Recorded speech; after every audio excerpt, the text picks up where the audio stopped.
Good day, everybody. Before we get into the content, I'd like to remind everybody that although I am a mechanic, I am not your mechanic. Please see your technician for professional advice. Everything in this video is for educational purposes only. I am not responsible for any risks you take, damage to your vehicle, improvement to your sex life. With that being said, stay safe and enjoy the content.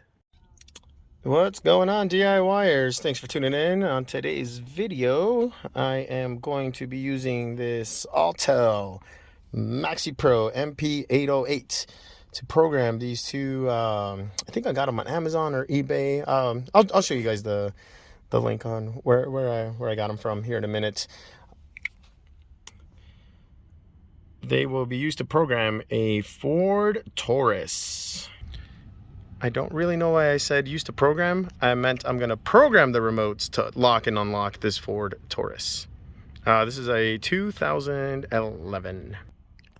Okay, I'm going to skip a lot of over the basic stuff, like where to find the OBD2 port and having the key in the accessories position, so where all the lights come on.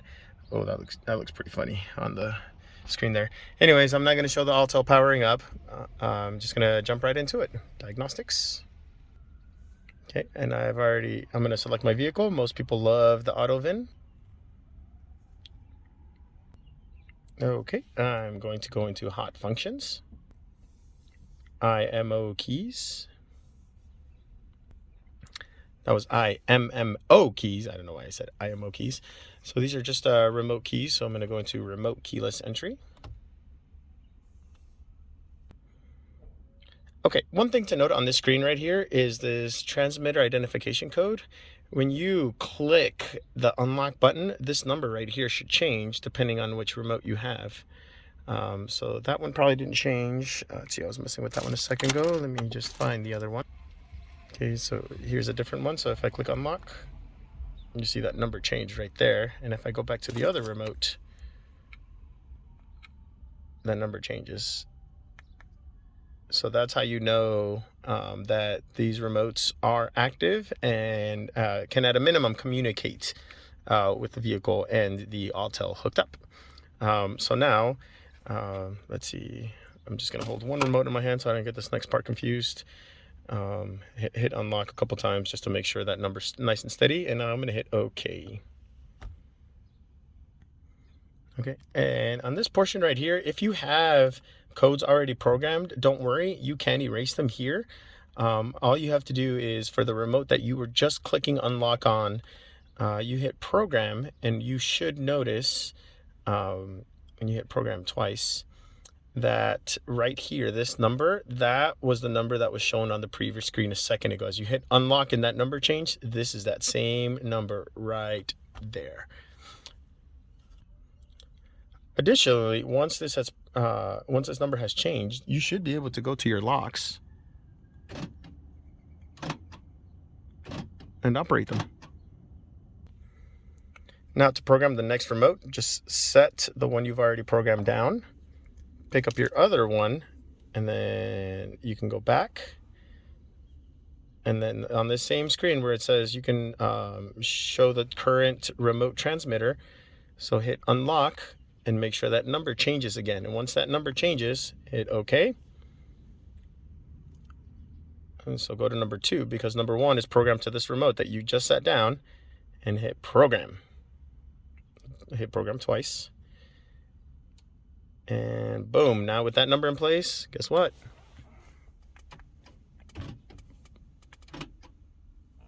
Oh, that one you can't really see. Let's try this one there. There we go. That one you can see going up and down pretty good. Bam! So now I use the Autel to program 2 remotes. You saw how super easy, how super fast it was. So if you have one of these Autels, or if you have a friend that has one, then you know you are good to go for Ford Taurus 2011. I have also used a similar method with an Autel to program a 2012 Suburban. And I know when you go to Amazon and eBay and all that, it will say that you're going to need a dealer or a locksmith to program those. I can tell you right now, I am not a dealer or a locksmith, and I was able to successfully program that 2012 Suburban using this exact same Autel. Hopefully this video was helpful to you guys. Let me know if there are any questions, comments, anything like that. Please leave it down in the comments below. I will try to respond to as many of you as I can. And as I get more customers requesting to have their keys programmed with the Autel, I will try to post them. That way you guys will know if they're compatible or not. Stay safe, everyone. Hope you enjoyed the content. Do not forget to like and subscribe for more videos just like this one. If there were any tips, tricks of the trade that you would like to share, please leave them in the comments below so you can help any other technicians, DIYers. As always, please stay safe. Have a great one, everybody.